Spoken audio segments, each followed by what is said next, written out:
From the ECSI Sports Studios and the #1 sports investors in America,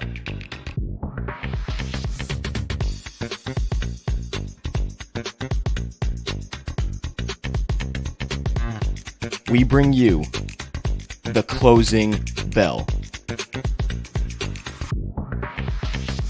As the market closes, legends Jeff Dawson and Riley Magnuson bring you all the sports investing tips for tonight's matchups. If you want to learn more from the two legends at the desk, make sure you stay tuned to the closing bell. ECSI fans, do you want to revolutionize your sports investing habits? Allow me to tell you about WagerWire. WagerWire is an app that helps you become a superior bettor by allowing you to sync all of your sports books and track all of your bets in one place. See your current action, your betting history, and stats. You can also sign up for sportsbooks and collect bonus offers. Follow them at WagerWire on X, as they're the best account on the platform. Head to the App Store or Play Store now and search WagerWire to download the app. Hey sports fans, are you ready for an exhilarating gaming experience? Introducing VIPClub.lv, your ultimate online sportsbook and casino. VIPClub.lv offers a vast selection of sports, from football and basketball to tennis and baseball. Bet on your favorite teams and enjoy the thrill of the game. But that's not all. Our state-of-the-art online casino offers a dazzling array of games, including slots, blackjack, roulette, and live dealer tables. Win big with their fantastic promotions, rewards, and exclusive offers. Join VIPClub.lv today and get a generous 100% match welcome bonus to start your winning streak. Make sure to use code ECSI at sign-up. Bet it, win it, and cash it at VIPClub.lv. Visit VIPClub.lv now and play responsibly. VIPClub.lv, your sportsbook and casino extravaganza. Must be 21 or older to play. Please gamble responsibly. Visit gambleware.org for help.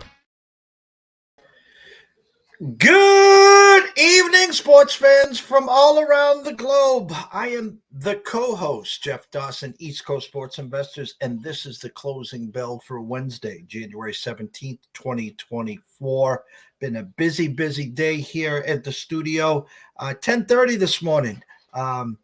Julian Edlow from DraftKings. We got about 13 minutes into the show. We just talked about Bill Belichick and, of course, the internet crashes, but don't prevail.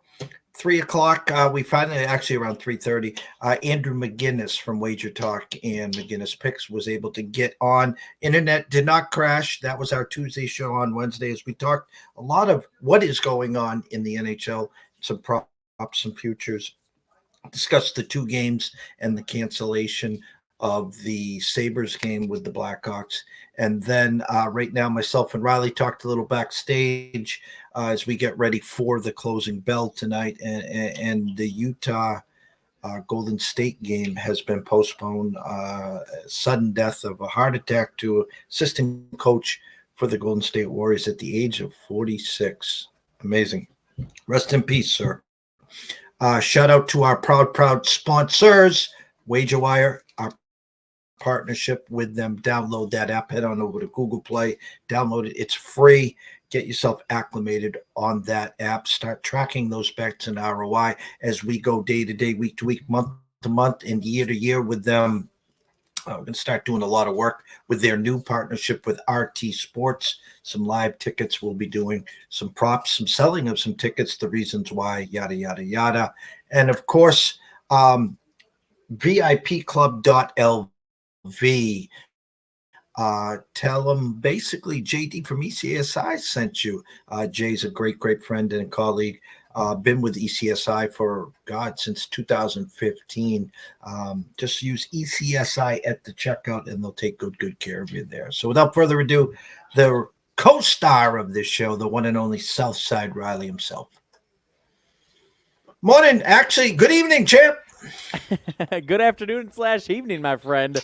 I am doing all right here. Yes, the news out of Golden State, obviously kind of a shocking one. I know a lot of people, I'm sure, out of Golden State Probably have no idea who that guy is, but that obviously doesn't matter. It's someone who's close to that organization, and it's obviously a surprising situation there. So tough one there. Prayers go out there.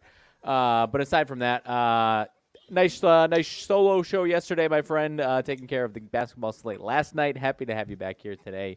Talking some basketball, and we're at a point where I can't remember if it was Friday or Saturday or whatever. We had to cut ourselves short, but we're at a point with so many things going on that we could probably have a 3-hour show. So we'll probably, I'm sure, try to keep it down less than an hour. But nonetheless, we could take this anywhere as we usually can with whatever's going on in the NFL, as well as obviously tonight's action. So I am ready to dive into it, my friend. Let's not waste any time and get into something here.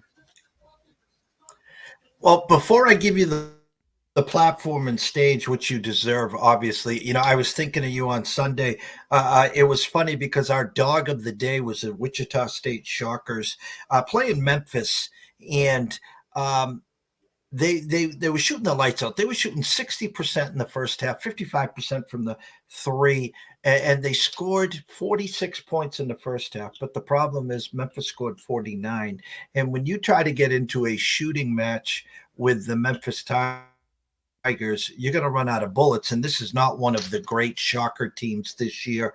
And Penny and the Memphis Tigers just opened up a can of you-know-what in the second half and steamboated them. But what I'm really talking about is what happened when we talk about the twerps or the Terps, and that was the damn dog of the day, was Maryland going into Illinois and shocking the Big Ten. Yeah, no, it's Illinois is a situation right now that is obviously tough to call without Terrence Shannon there. So they're going to be a tough, scrappy team that still is probably a top 5 team in the Big Ten, but that ceiling has been taken off. The consistency that they can rely on, have plenty of options to rely on when certain guys aren't scoring well, and now that's obviously gone. So they're going to go through some droughts there in Illinois. As well as obviously Maryland have those moments where they, the Terps are the Twerps. We can't say it any better than that. They were obviously the Terps there. So the Big Ten is shaping up, especially with last night's outcome. I think the game that I was most confident in out of the entire slate last night was that Penn State game.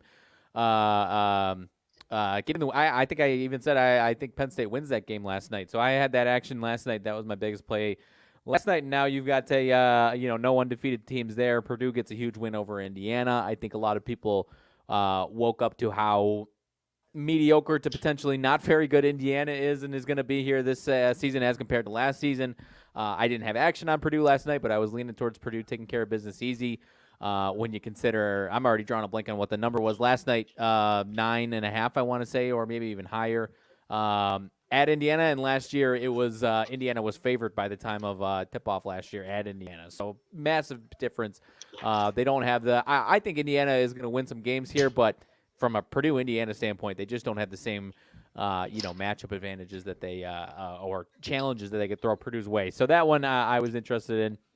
But now, you have a Wisconsin team that's still really, really solid, but I think you and I talked about this team as I know we talked about this team as a very, very important year for Greg Gard, and it's living up to being a very good, successful season. I think you and I also agreed that if they go on the type of run that they just did, there's probably going to be a week or two stretch where they are kind of scratching their head, and we're looking at this team and why can't they put the ball in the hole? Defense is fine, but the offense can barely crack 60, 65. So, obviously time is going to tell whether that's happening or not. They've kind of exceeded my expectations, Wisconsin there, but it's still a really, really good team, but a team that certainly is not invincible, especially, I think you and I just talked about the Big Ten as far as going on the road in the Big Ten is going to be as tough as any conference this year because you only have 2-3 teams that you could see making a deep run in the tournament. You've got 14 teams that they're no pushover when you're going into their home building there. So, and that includes even the couple of bottom feeder teams this year. So, still think Michigan State's got I'm not saying they're going to catch Wisconsin and Purdue for the conference in the regular season, but I still think they've got a lot of good basketball ahead of them. They got a lot of work to do, but I think can do it. But a lot of good basketball to be played. This is a situation where you could have either 5 teams or, depending on how the rest of the country shakes out, it could be 10 teams because of, maybe a few teams beat up on a few other teams here. So I'm interested to see how it goes. But it's going to be a dogfight the rest of the way. I think Purdue has still got a great chance of cruising to regular season victory here, championship here. But, Wisconsin, Illinois, Northwestern, they're going to give them a good run for their money for it. Jeff Benson, good friends of ECSI, the director of the sports book at the Mecca, I call it, at Circa. They posted last night or today. Actually, it might even have been the Superbook. John Murray and those guys over at the Westgate. Odds to make the Final Four. Guys, I've talked about adding this to your portfolio, and it's January 17th. It's now 5:03 here in Cape Cod, and it's dark as hell. Run to the window. Go get Purdue to make the Final Four at plus 170. I've said all along as well, as much as it smells, as much as this is going to painstaking, get them to cut the nets down as well. Are they my team to beat? No, but I'm using the Virginia of a few years ago. Virginia, the number 1 seed, losing to a 16 seed the first time that had ever happened. The next year, they come back and they win the whole damn thing. And I'm using that with Purdue, with Edey, with Matt Painter. Listen, I know everyone hates it. I know, I get that part. And trust me, I'm a UConn guy. Okay, we had UConn last year. We got them at 16-1. You could have got them at a lot bigger price. My point is, you need to add them to your portfolio today. Okay, so please do that there. We will get into the NCAAs in a minute. A big game at Stores. I was within a whisker of Colin Riley saying I'm going to the game. The kids have been camping out since 6 o'clock. Creighton comes to town. I'm a little afraid of the number. The true number is 5.5. The public is pushing up to 6. 145 is the total. This has got 75-70 written all over it. As UConn might get their star center back. They've been playing without him. I think he's a coin flip. If not, then they got Villanova on the weekend. But before we get to that game, I got to give you the stage. God bless you. Win the coin toss. Go down. I was more impressed with the 8 minutes that you took off the clock than the touchdown. Then an interception. Then it's 14-0. And before you know it, it's pick 6 time. Yeah, I was thinking of you the whole time. Congratulations. You can have the stage and talk about your Packers. I appreciate it, my man. I did a little bit yesterday, but I was waiting for you to give some serious talks about it. But no, I mean, it was surprising to see that. I obviously, in hindsight, it was the right move. But typically, the Packers and LaFleur have been, win the coin toss and defer to the second half to try and do what Dallas had the opportunity. Obviously, you don't want to be down 4 scores, but had the opportunity to. Get 14 points without the Packers touching the ball again. They ended up getting 10 points, but when you factor in it was 20-0, and they were trying to do that, and you give a pick 6, then obviously it's only a 3-point swing essentially there. So, no, the offense, I've been saying it for a while now. The offense, even before the hot streak, was starting to turn around and look a lot better, even in a couple of losses in the middle of the season there. But I mean, if this defense can hold up, I mean, obviously gave up a lot of yards in that second half there, but kind of changed up the defensive approach quite a bit there. So, I'm playing with house money, and the Packers Nation is playing with house money, obviously here. And barring, obviously, you don't want to get the doors beaten off of you, but kind of invincible as far. I mean, I talked to my buddy as far as hanging out and watching some games on Sunday, and he's like, just a warning, my buddy, and the Packers game is Saturday night. He's like, my buddy is a San Francisco fan, so you might be in trouble on Sunday. And I was like, don't worry about it, man. I'm invincible right now. Even if they lose, it was a massive, resounding success of a season, not only to get a retooling season / rebuilding season to get to the playoffs and upset your non-division rival, the Cowboys. To get this growth from Jordan Love has been, beyond, I think, most people's expectations. I mean, especially, and you and I talked about it. He had, a couple statement coming out parties, and then kind of, I think you coined it perfectly as far as owning this team and really claiming this team as his own the last couple of weeks of the season. And now that Dallas game, I mean, some of the back foot throws he was making, I mean, I think the only first half punt they had was still getting out of started at the 7-yard line and had a 30-yard completion, get to the 50-yard line. They punt, but flip the field completely. I mean, it was by far his best game. And if it wasn't for a lot of good things that I can say about Matt LaFleur, and I like him as a coach, still some shortcomings. I mean, they run the ball up 16 with 2.5 minutes left, and the other team doesn't have any timeouts. Or they throw the ball, in incompletion and give them 2.5 minutes and the 2-minute warning instead of running the ball to take away a perfect passer rating, which obviously is not as important as winning the game, but kind of a bonehead move, a little sour at the end of it there. But no, I mean, I felt more confident of going into Dallas than I would have, because if anyone remembers, if the Rams had lost to the 49ers in Week 18, which I think they only beat them by 1 I can't remember how either they went for 2 or Niners tried to go for 2. I don't remember. It would have flipped, and the Packers would have been the 6 going to Detroit, which I would have felt okay about with the way the Packers have been playing. But Dallas, Detroit with their first playoff game and home playoff game in however many years, haven't won a playoff game in 30 years. That building, they weren't going to be snuck up on, and obviously they won that game. Felt pretty good that the Packers or anyone else could sneak up on the Cowboys and give them a run for their money. Didn't expect it to be going away that much, but all the conversations around Dallas and what's wrong and what they need to do are warranted, because I don't know whether you're the Cowboys and you see Dan Quinn's defense do that, or if you're the Seahawks, Atlanta, whoever else looking at that Dan Quinn defense, I don't know how you can bring that in confidently and sell that to your fan base after that debacle that went down the other day there. So I'm sure he'll obviously get a job somewhere, but I think you understand what I'm saying there. And obviously Mike McCarthy I think a lot of people are surprised they haven't made a move with one of those two guys already. But they've done this in the past before, even with Jason Garrett. I think they made him wait a week or so before they finally made the move there. So would not be surprised if Mike McCarthy is out, and we're throwing Dallas Cowboys into the ring of who's here. And I know you and I had a conversation of, if that happens, who could be heading down there. So interested to see what shakes up in Dallas. I think Dak is going to get a big paycheck, but obviously something's got to change for them to get out of the first couple of rounds of the playoffs, obviously, and get to the championship for the first time in 30 years, NFC Championship. Yeah, I did a lot of talking. I talked to Brady Tinker, an insider with Dallas.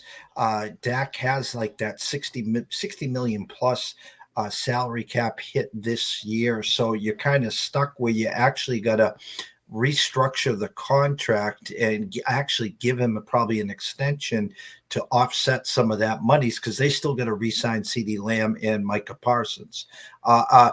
Locally, it couldn't have worked out any better because, listen, Jerry's 81 going on 82. It's been 3 decades. And and he clearly stated that Mike McCarthy's tenure will be evaluated on his last game, and it couldn't have been any worse. The Dallas team that was 8-0 at home, averaging 40-plus points a game, would just run out of their own building, and they were showing clips of Jerry up in his skybox or whatever, and he was not happy. Talking to Brady on Monday, they were obviously, no one was available to the press. That's just the way Dallas is. They meet on Mondays. They were available on Tuesdays. If you ask Jerry the fact that, what do you want? I want to win a Super Bowl before he passes. And well, you have an opportunity to get, quote unquote, the greatest coach who has 6 Super Bowl rings, who's been to 10 Super Bowls, in Bill Belichick. It's a matter of egos. Bring him in, let him take care of it. I mean, a team that has won 12 games in a row the last 3 years. I mean, I know Mike Vrabel's out there. I know Jim Harbaugh's out there. Nick Saban's out there. We even talked to Brady about bringing Pete Carroll in and holding on to Dan Quinn. They've both worked together in Seattle. So that was the thought there. We talked about it on Sports Map Radio at length. And a question I thought I'd never ask, because as I've stated, you've stated, Jordan Love, the growth, and the fact that Christian Watson was not on the field for a lot of this allowed Jaden Reed. It allowed Romeo Doubs. It allowed Wicks, the tight end spot, to actually evolve in front of our eyes. And Jordan looks so poised back there. The question that was asked Monday night on Sports Map Radio to me was, moving forward, who would you rather have, CJ Stroud or Jordan Love? And then, before the last month, it was a slam dunk, CJ Stroud. But I think it's pretty damn close now, to the point where I says, believe it or not, I'm leaning Jordan Love at this point.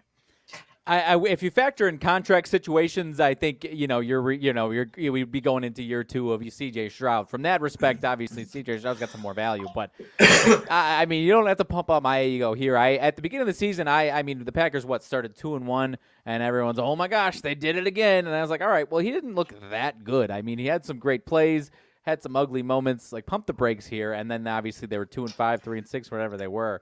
My tune has changed now, and the offensive line improving from week 1 to now is a massive factor of that. And the receiving core, I mean, the unselfishness of the receiving core is huge too, because you and I have talked about that. Romeo Doubs has this term soft we've used in this program. Romeo Doubs has been tough as far as fighting through injuries, but I would say, as far as that ripping the ball down, he has a lot of contested catches that he struggles with, and kind of soft from that regard. And Christian Watson hasn't stayed on the field as much. The other guys, I mean, 3 through 6 rookies, second-year guys that people out of Green Bay have never heard of before. Not quite the same situation, and they're evolving in front of our eyes as well. I mean, Reed, Dontavian Wicks, Malik Heath, and Bo Melton, the guy that's come on the last 5 weeks or so here. On top of the tight ends, Tucker Kraft is I almost swore, but is a bad you-know-what as far as toughness goes. So feeling very, very good about that. I mean, optimistically, Packers fans are hoping the Niners are rusty, obviously. Haven't really played these last 2 weeks here, so optimistically that is there. But no, feeling very, very good. And as far as Watson is concerned, he wasn't on the field, as much as he normally would. Still had a couple of those, a couple times Romeo Doubs. I mean, he had 6 catches, 4 of them, I think he was wide open for 20 yards. A couple of them were because of the Cowboys putting 2-3 guys on that, some short slant type routes, crossing routes on Christian Watson. So the Christian Watson effect was still in the game a little bit, just not so much with the ball in his hands. And that's why you saw some of those free running Romeo Doubs catches a couple of times. Was the Cowboys were respecting Romeo Doubs there. I thought the Packers would take 1 or 2 shots with Watson, but they didn't really even have to, and the Cowboys still put a lot of respect towards Watson there. So hopefully Watson can look even healthier this upcoming week and actually is a factor in the passing game, catching the ball. But even if he's in the capacity that he was, feeling decent that the Packers can still move the ball this weekend. Yeah, and I'll close with the Packers on this note. Again, people remember what they saw last. They played the perfect game. The same with the Houston Texans. And you got a Ravens team and a 49ers team with a bye week rested. And I can talk from experience, 45 minutes from Gillette Stadium, the Patriots during their two-decade dynasty run would win the East, the number 1 seed, get a bye, and be a double-digit favorite. And we'd call it the tomato cans would come in, and it didn't matter what the weather was. The place was rocking, and the Patriots would put up 40 and win by 20 plus. Both the Packers and Texans double-digit underdogs. Now, one of those lines is dipped to 9.5. So we'll throughout the week be breaking those games down. Myself and Riley will also be back on Saturday to break down the full college slate and get into the playoff games there. But I just wanted you to have your moment because it's been a hell of a run, well-deserved, and just an absolute ass-whooping in Dallas on Sunday. Congrats. 100%, my friend. The only other thing, and I'll finish with only thing to watch. Looks like there could be some rain potentially in the San Francisco area Friday and Saturday. So the numbers and totals don't really reflect any type of nasty weather, but it could be at least something to watch for as far as slipperiness, sloppiness, blah blah blah. So definitely worth watching the weather for San Francisco this weekend. Good evening, Mr. Saylor. He says 20-year trend says dog covers in San Francisco and Baltimore. What I will add to that is on the Baltimore side, if you take a look at Lamar at home, 7-point favorites or more, I think he's like 1-9 his last 10 or something. Early thought process is I think the Texans play a good first half. I think the rust might show on the Baltimore side. I think Baltimore wears them down, where I think almost in the San Fran side, a team that desperately needed that bye. You're going to see a fresh San Fran. I think you're going to actually see the exact opposite, where I think it's going to be San Fran that gets out early, and you're going to see a Packer team that's not going to be able to run the ball as effectively, or when you got the lead, you can run the ball a lot easier. And now you're going to see maybe a Jordan Love pressing a little, trying to stay closer, get closer. And again, I'm not giving out any sides or selections, but initially, I think the Niners win. I do think they cover. Here's something that I will say out loud to everyone. Before the playoffs started at Circa, you could have got the Ravens or the 49ers to win the Super Bowl at about minus 115 or 120. After the first week, you can now get that at Circa at like minus 180. And I think the real reason is the path of the 49ers, where you have three quarterbacks now: Goff, Baker Mayfield, or Jordan Love. Pick your poison. Who's going to come into San Fran and win that game? I don't think it sets up well that way. Whereas I broke down to the ECSI VIPs on the lengthy Super Bowl write-up that we gave, I thought the AFC had a lot more potential, where we did set up Bills in Kansas City with that winner going in. And we do have one of those two teams picking off the Ravens, but we do have coverage on the Raven side, guys, so don't worry there. So, but my point is, again, and here's the most amazing stat: Patrick Mahomes' 16th playoff game in his history, and his first road game. Think of that for 1 second. 15 games he has played in the playoffs, all 15 at Arrowhead. So it's going to be definitely interesting to see, quote unquote, Patrick's first road game. And the other, I don't have the list of guys off the top of my head. The amount of wins he has, already having more playoff wins than, or as many playoff wins as some no doubt Hall of Fame quarterbacks. First ballot, previous Hall of Fame quarterback. Again, I don't have the list off the top of my head. He's got. I think someone said he has as many or more than Troy Aikman, who won 3 Super Bowls. Which obviously was those 3 Super Bowls, and Troy Aikman's not in the same stratosphere as a quarterback. But you know what I mean. He won 3 Super Bowls for the Dallas Cowboys in their heyday, and he's got. And I want to say either that or he was very close. I want to say he has as many wins as that guy does, who won 3 Super Bowls. So that I mean, it's absurd. I think he has as many or somewhere around the number as Rodgers as well. So. Curious to see how it goes on the road, though. But, I mean, it's not like he hasn't won a few road games in his career in the regular season as well. No, and flashbacks to just a year ago, one of the greatest games, if not the greatest fourth quarter, if not the greatest last 20 seconds in NFL history. Now Buffalo finally gets it in their home turf. The weather, again, is not going to be good. They already canceled the Sabres game tonight. I don't know if it's an advisory for the public on travel or whatever happens. So keep your eyes and ears there. Half hour in, we haven't got to any of the games. So I'm going to throw the scoreboard over to you and let you go ahead. All right, let's blast through the NBA real quick, and then we can double team the old college basketball slate. One game in the NBA that caught my eye here, and this team has been catching my eye as far as their numbers these last couple of weeks, Jeff. Orlando and Atlanta. We talked about. I feel like Atlanta was not one of these teams. There's a couple teams last year that we talked about this time that were under 500 teams that weren't maybe a title contender, but were still expected to be above 500 teams. And are now, and at a certain point, we kind of started putting our, drawing a line in the sand. Is this team is going to start getting better here? The way these Atlanta numbers have been, posted these last couple of weeks, kind of leads you to believe that maybe Atlanta is one of those teams that could start winning, more games than they're losing and get closer to, or if not, be at 500 by the All-Star break here. They're 16-23, 4.5 point favorites at home against Orlando tonight, a 22-18 team that's one of the best teams in the league. Orlando against the spread, 26-14, whereas Atlanta, one of the worst teams to the spread here. And Atlanta, these last couple of weeks, I haven't been firing away on any of them yet. Still been kind of watching because it hasn't quite led to some success yet. But even in the last week, your favorites at home against a Philly team who's much better on paper than you, and they win that game. 6-point favorites at home against an above 500 Pacers team. They lose that game, but as far as the the numbers here being kind of, respecting this Atlanta team is there.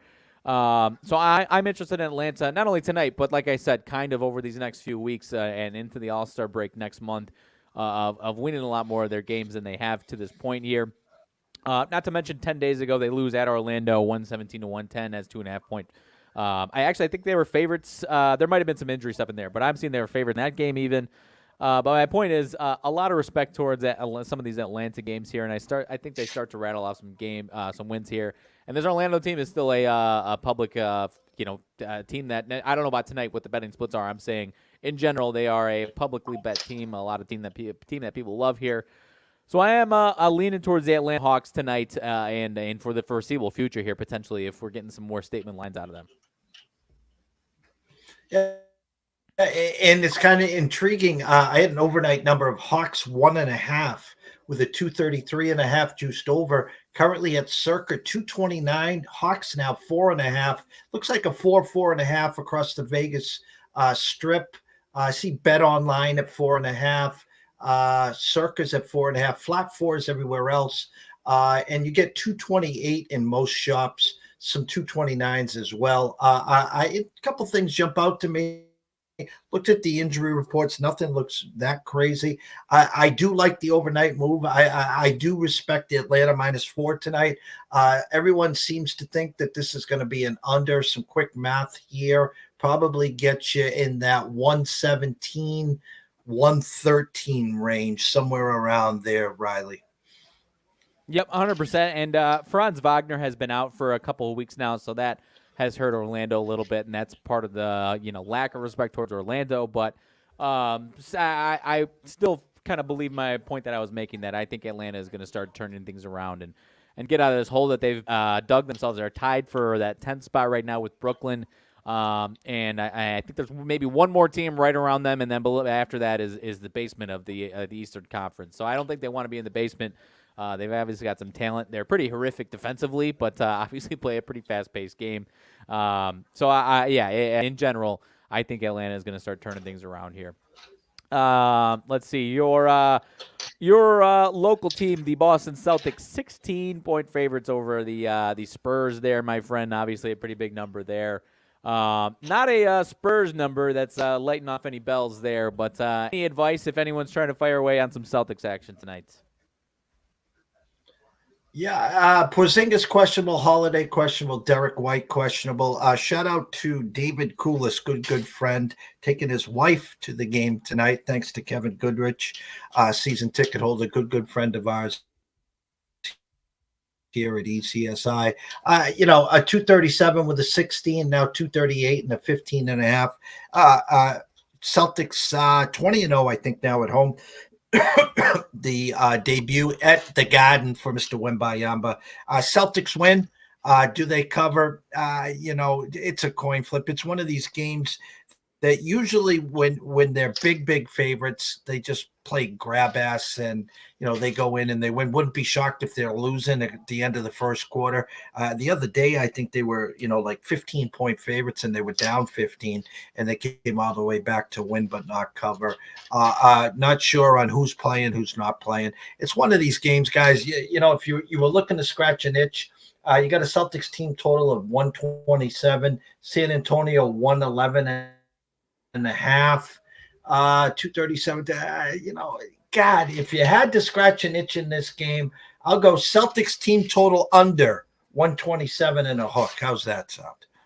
Yeah, that works for me. I can get behind it, but I'll leave that one as far as the spread off the table for sure there. Miami at Toronto, 3.5-point spread.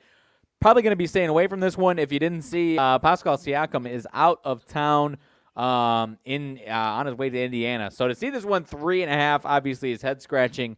Not going to try and force my way into this one and say I can figure out what's going to go on with this depleted Raptors team. But having traded away their best player and now only being 3.5 dogs is a little bizarre. I do believe you have RJ Barrett quickly obviously starting to play some more here, but too many moving parts for Toronto, but it does at least seem a little fishy that a team that's lost 4 in a row is only 3.5-point dogs after trading their best player today. No, you're spot on. It was a 1 with a 228, now 3.5 at Circa with a 225. Usually when big trades happen, teams wake up. I will not be playing this game. I will not be releasing this game. But if I had to play this game, I would take Toronto with the 3.5. I would also add a little beer and pizza money on them to win the game outright. When suddenly big moves are made, teams wake up and say, oh shit, am I next? So it's a wake-up call for the Raptors. Congrats to the Pacers there. They're just getting stronger. Now they'll probably average, 145 points a game now instead of 140.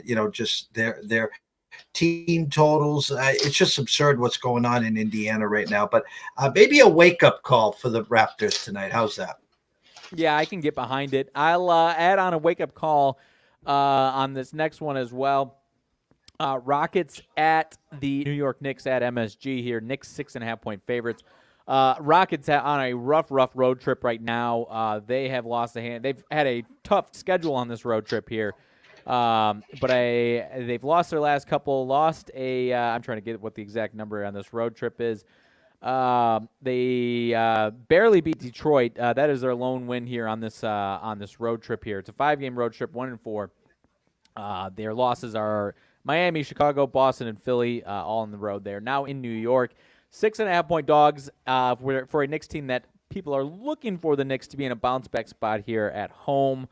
Just lost to Orlando at home a couple of days ago as 5.5-point favorites. Now take it up to 6.5. For a Rockets team that's obviously not playing great defensively coming into this one. But I think this is a spot where the Rockets could have a wake-up call. I'm seeing a lot of people on the Knicks tonight.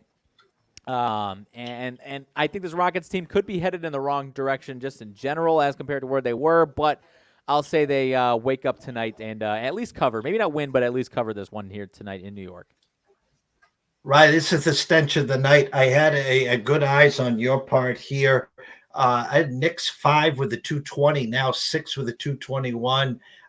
Something smells in MSG. I love the idea of the Rockets plus the 6.5. If you want to buy the hook to 7, God bless you. Sprinkle a little beer and pizza money. Line opened up low for a reason. Public's taking the cheese. They're running with it right now.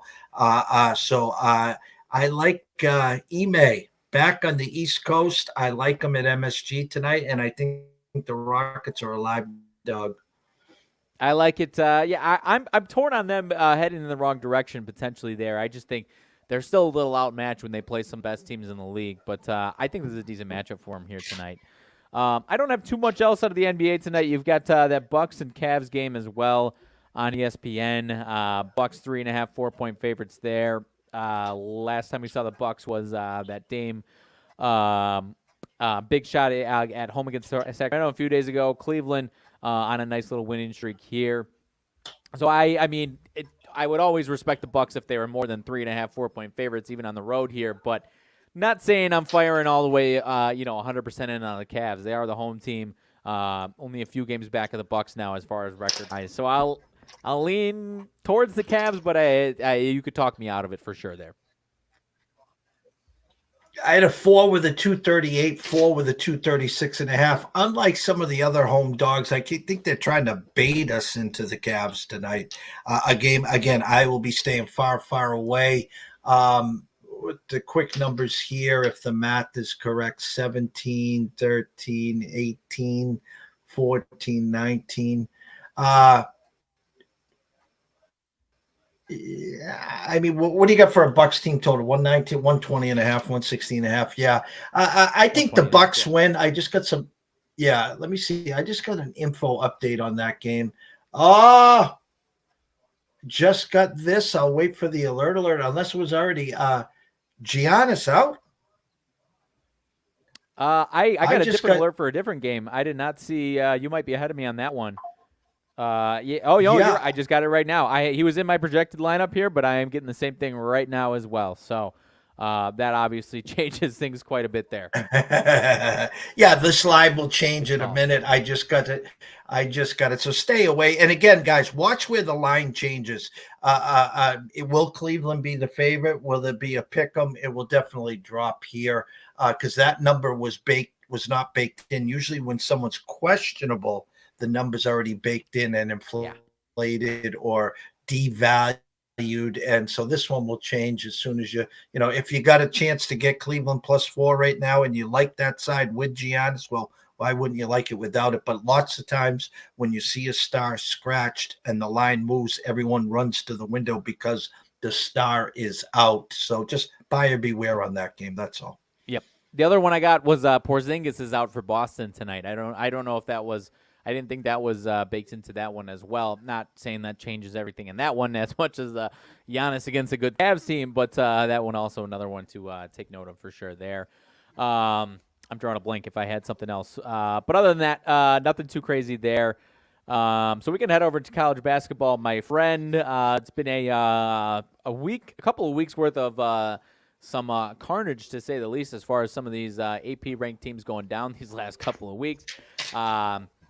Had Penn State over Wisconsin last night. Had a couple of ranked teams that were underdogs just in last night. But another one here to kick things off, and then I'll kick it over to you for your thoughts on UConn there. Before we get there, Ole Miss, who per the AP is number 22 team in the country, 15-1, underdogs on the road at LSU, 10-6. I have not gotten a chance to see either of these teams too much. So interested to see what we got here tonight. LSU coming off of a loss to Auburn. Had a nice little stretch before that. Ole Miss, obviously, like I said, the one loss at Tennessee, 90-64 loss.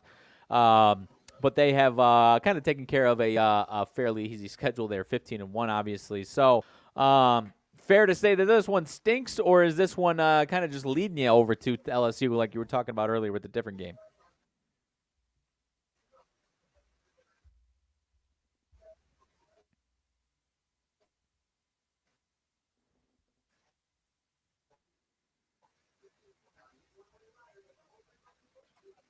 No, give me 1 second here. I'm going to pull up our buddy Ken Palm here. Let's get into some numbers with Kenny here. Bear with me, guys.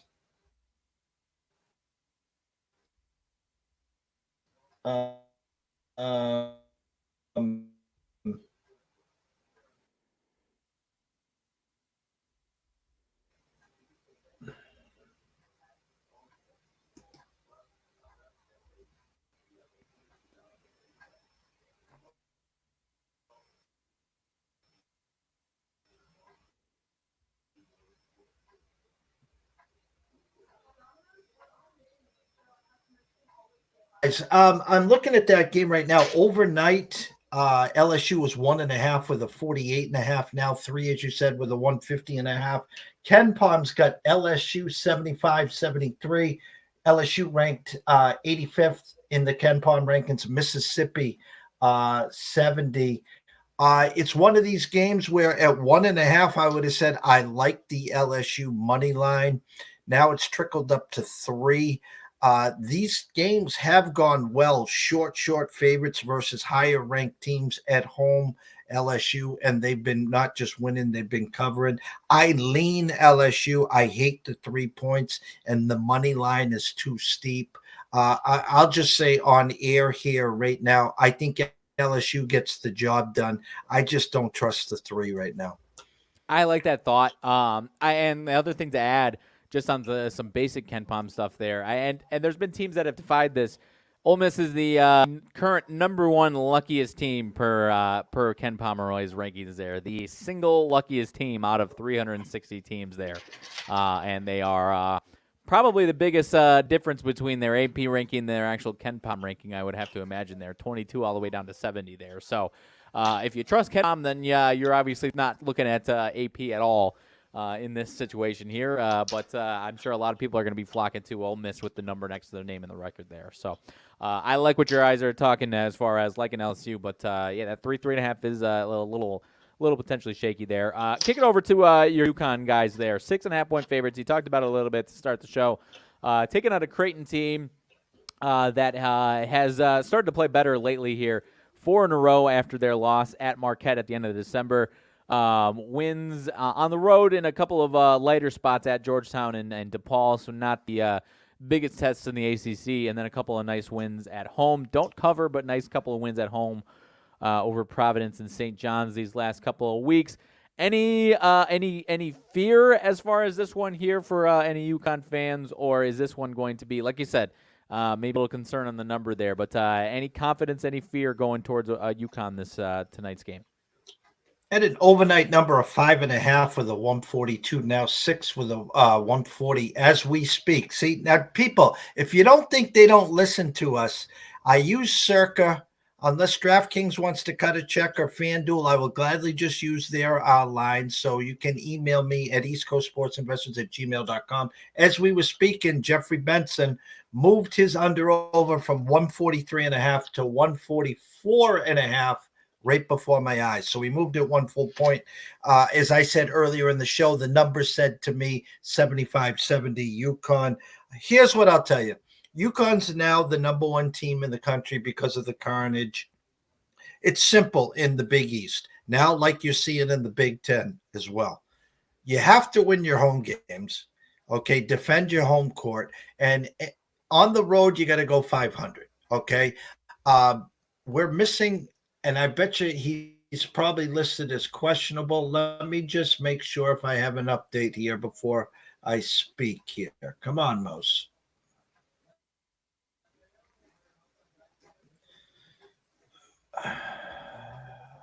All right. Donovan Clingan is questionable. He hasn't played in a month. Coach said earlier this week he's a 50-50 for today. And if not today, he's going to be ready for Saturday against Villanova. Ken Palm's got it 74-68 UConn, so he's got him winning by 6. My true number was 5.5. Public pushed it to 6. I think UConn wins, but listen, I'll say it nicely. I think Creighton's a live dog. Now, when I say that is Creighton can play with anyone in the Big East. I don't think their Final Four are cutting the nets down like some people said preseason. And Russell wants to know, is Starlink internet available? I don't know. I will check into that, Russell. Trust me. And I think the other problem is I have so many sources up with spreadsheets and stuff that I go back and forth that are draining from this. I am hardwired here. And it's funny because I did go to Comcast where we do have our internet today. And I did check over to Verizon, which is not available in our spot. But I am looking for different internet. So thank you. I will definitely look into Starlink. And I apologize. Again, I think a lot of it has to do, A, with the weather, B, with the fact that when you have so many spreadsheets up, it's like spinning with these changes. Like I got Giannis before anyone got it. I get it immediately. And so that kind of happens here. And by the way, Circa went to the Cavs a pick. Bet online is the Bucks -1. So if you were able to get the Cavs +4, God bless you. But before the injury news came out, so. Yep, and no, I'm with you. I mean, it's just I mean, you went back to it last year, yeah. As far as UConn gets to number 1, and then they kind of get fat and happy a little bit. They were kicking it above their coverage a little early, and then it kind of catches to them. Not saying that definitely happens tonight, but I'm with you as far as being concerned about the number. You know, I think it's fair to think that this could be a really, really good game just in general here. So, no, and I'm not saying here that Creighton definitely wins, but I'm certainly not sitting here that UConn, goes away and wins by 15 plus here. So I'm with you. I'm not hammering Creighton, but I would be leaning towards Creighton in the points there at the 6, at least at the 6.5 there. Another game that's 6.5 right now. You had another one yesterday that I kind of played both sides of it. I pumped the brakes and maybe said beware of Kansas yesterday, but also this OK State team is bad. It was a 6.5 number, smelled to me. Now you're at Kentucky at home against Mississippi State team, but a Mississippi State team that is, if no one's seen them, I mean, they're 12-4. They're not ranked for the AP, but I want to say 27th it is on KenPom here. Not a bad team. Just lost to Alabama over the weekend at home as 1-point favorites. A pretty good team here. Would have liked to see Kentucky, especially as home favorites, much more a bigger favorite than 6.5. Are you giving Mississippi State a live dog spot here, a chance to win this game outright here tonight? It's funny because I knew you were going to go to that game. It's the same exact model as the UConn Creighton game. Overnight, Kentucky 5.5 with a 156.5. Now 6.5 with a 157 at Circa. Ken Palm's got it 80-75. I think this is going to be a fun game. I think it's going to be a high scoring game. And I think this correlates real well. Creighton or Mississippi State is covering between those two games. One of those two dogs is covering. And I wouldn't be shocked if one of the dogs won outright. And I'm not playing both sides here. And guys, anyone that's new to the show, listen, I'm a season ticket holder for UConn. Okay. Two daughters that one graduated, one second year at UConn, and I live 2.5 hours away from Storrs, on Cape Cod, Mass, and I travel to Hartford, which is 3 hours away. My point is I give away more tickets than I go see. I give them back to the veterans. I give them back to the kids free. I don't charge anyone for any ticket. My seats are about 10 rows from the floor. I enjoy good basketball. I enjoy getting there early, shooting the bleep with the boys, Coach Hurley, yada, yada, yada. With that said, the kids have been sleeping outside since 6 a.m. They were at the door trying to get tickets for this game. It's going to be a sellout. It's going to be a whiteout. It's on Fox. It's going to be a great, great game. But as Riley said, once they get to one, they start reading their clips. They start getting a little fat. They start eating too much ice cream at the dairy barn there at Storrs. And I just hope they're not. It's a tough spot for them because Villanova, which was when Jay Wright was there, that was the end all be all. That was the game that you had to go to.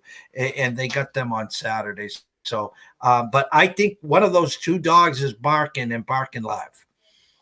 I'm with you 100%. I don't think it's going to be both of them, but wouldn't surprise me. I mean, maybe both teams cover and dogs cover and neither of them win. I don't know. But I would feel confident saying at least one of those two is potentially getting an outright win there, potentially here tonight. So we can go back to these other ranked games in a second if you'd like to. Some double-digit spreads.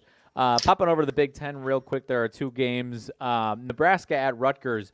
A Nebraska team 13-4 has been one of the dark horses in the Big Ten this year. Kind of reminds me a lot of last year's Rutgers team. This Rutgers team is nowhere near the same team here. They are here at home, so I'm kind of pumping the brakes because they just haven't been the same at home here. And I think a lot of people are waiting for them to start winning a bunch of games here at home. But you've got a Nebraska team that's 49th per KenPom, Rutgers 93rd per KenPom, and you've got Rutgers as the favorite here in this one. Like we keep talking about with home court advantage in some of these conferences here, Rutgers coming off of losers of 3 of their last 4 here. The one lone win was at home against Indiana there. Nebraska losers of 2 of their last 3, and both of them there are on the road at Wisconsin and at Iowa. They beat Purdue, sandwiched in there. So it smells a little bit to me, but it wouldn't surprise me if Nebraska flexed their muscles and actually won this game out. But I'm backing off completely, and the number is not a Nebraska number as a road dog here, as a 13-4 team. I'll at least say that. Yeah, my overnight number was Rutgers 1.5 with a 139.5. Now 3 -5 cents at Circa. So the next move's down to 2.5, which it is at most of the Vegas Strip with a 144. It smells. I'm Nebraska. Which team's going to show up? Almost like the Terps and the Twerps. Over at KenPom right now, he's got Nebraska 70-69. He's got Nebraska ranked 49th, Rutgers 93rd.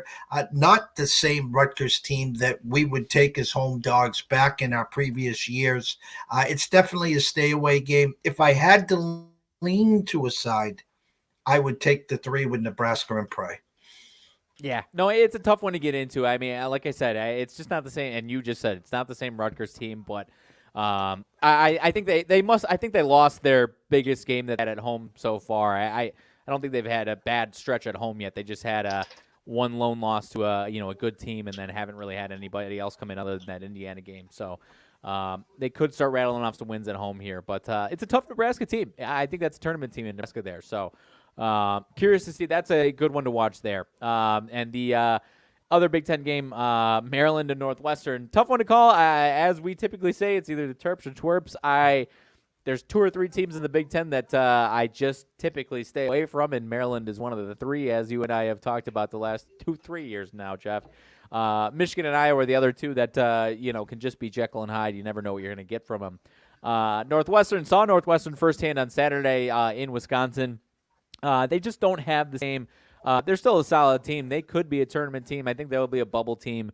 But they just don't have that same firepower and second option really behind Boo Buie. And they really rely on him to have big games for them to really win going away here. So I if you've got any lean stronger than I do on this one, go ahead, because I could see Northwestern bouncing back. I could see this one going a lot of different ways here. I think both these teams are pretty close per KenPom, right around. I think I'm looking at Northwestern's 56 and Maryland's 68, so not too far apart here. Line seems fairly fair to me, in my opinion here.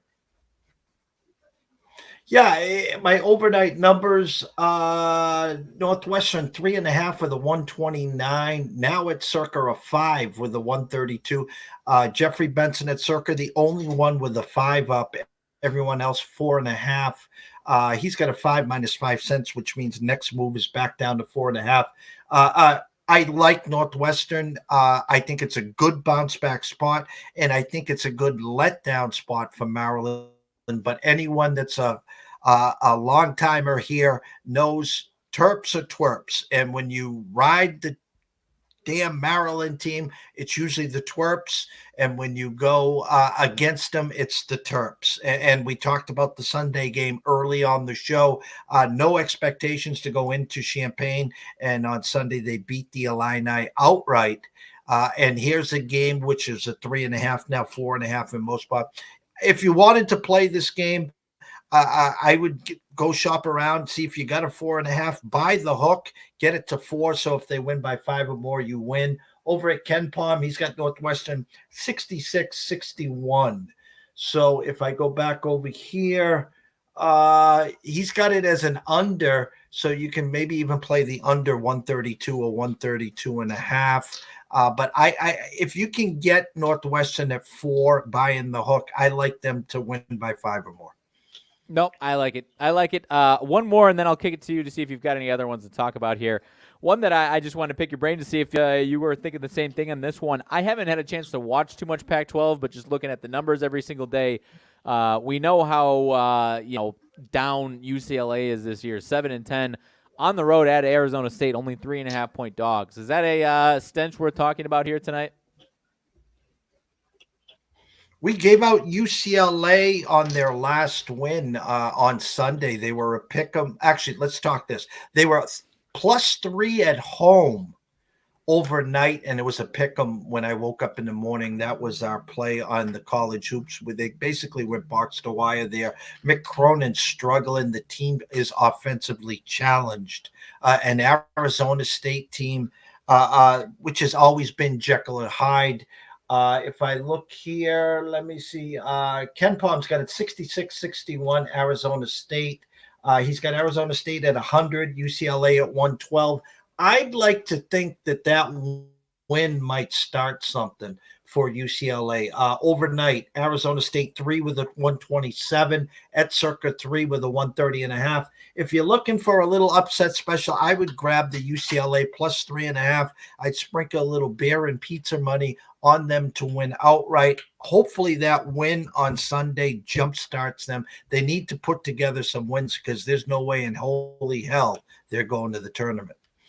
No, definitely not. And I mean, the other thing to mention out of that is you could argue Arizona State is kicked above their coverage to this point as well, and could slip down to the pack, at least in this game itself here, as opposed to UCLA as a whole there. So saw that one, wanted to talk about it there for a second. But any of these other games that you would like to talk about before we get on out of here, my friend?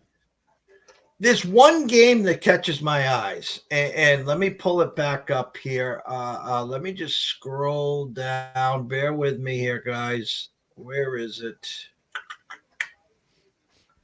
I just wanted to get everyone the real overnight numbers here. There it is. Okay. 8 o'clock tonight, Houston plays Texas Tech. I had an overnight number of 11.5 with a 129, 12.5 right now at circa with a 129.5. This Houston team undefeated at one point and was number 1 ranked on KenPom. And if I can move my mouse here,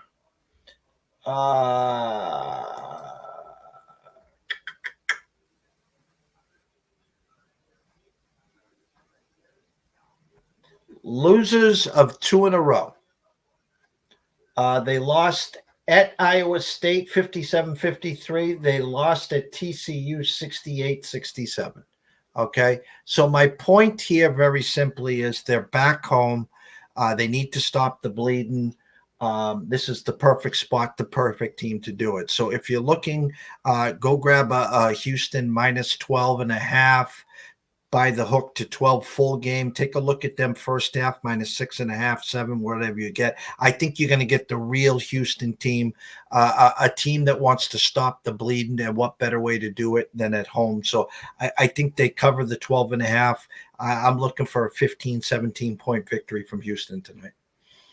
Yep, I like it. And Texas Tech's team that barring a collapse, potential tournament team, just not the toughest non-conference schedule. You go back.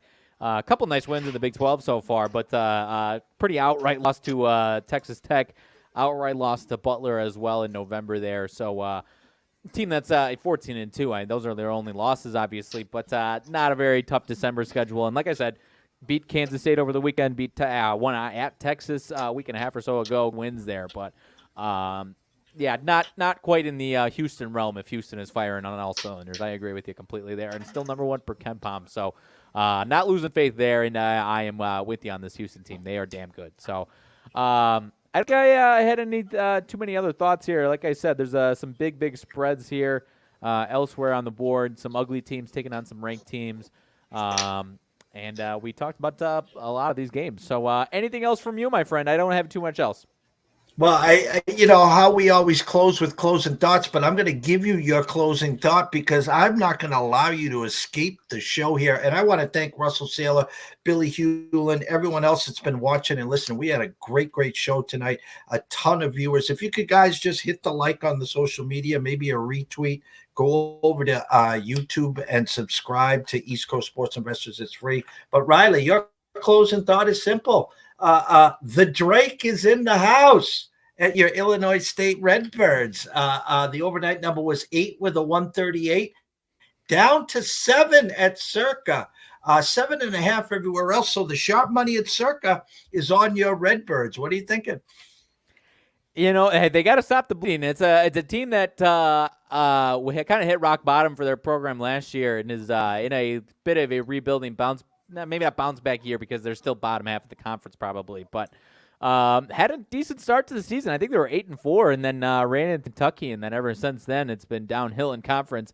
However, they have it was a bad loss. They were 9.5-point favorites at home over the weekend and lost to Valpo, who's supposed to be, I think, the bottom team in the conference. That one is a bad loss, but those other 3 losses in conference, they lose to Drake, obviously, in Southern Illinois and Belmont are tough teams. So does smell a bit to me, my friend. I believe the students are back on campus. Whether or not they're buying in and filling up the Redbird Arena, I don't know. That is a different story that I wouldn't have the most faith in necessarily. But it is a good fan base when you get them at home, and there's not much else to do on a Wednesday night in Normal, Illinois than go watch the old Birds if they're in town. So I do think it smells tonight. I'll give them a chance tonight for sure.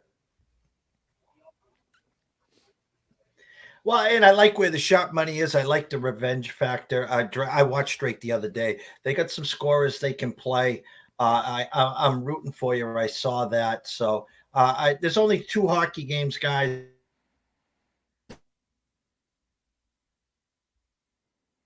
I don't even know if we can give you a team total tonight. Give me 1 sec.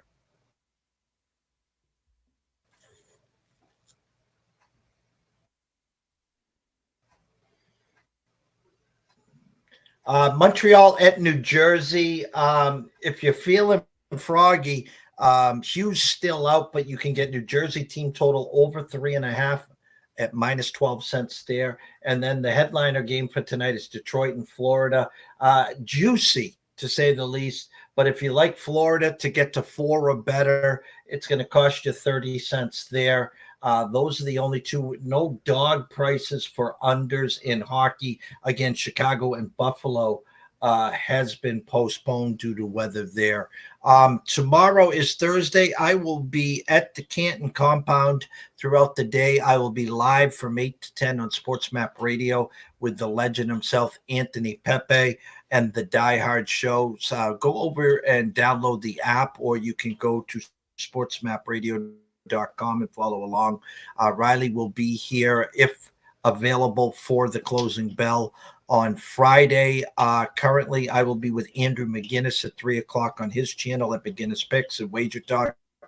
And then at 5 o'clock, Ron from Ron A Sports, Ron Marboleski, will be talking some NFL playoffs. So from myself, Jeff Dawson, ADC Sports Invest, the one and only Riley Magnuson at Riley_Magnuson, the one. Wish everyone a blessed evening. Hope we helped. Any questions, comments, concerns, you can just go right into my DM at EC Sports Invest, ask away, or send us an email to eastcoastsportsinvestors@gmail.com, and we'll take it from there. Everyone have a great night, and we will catch up with you soon.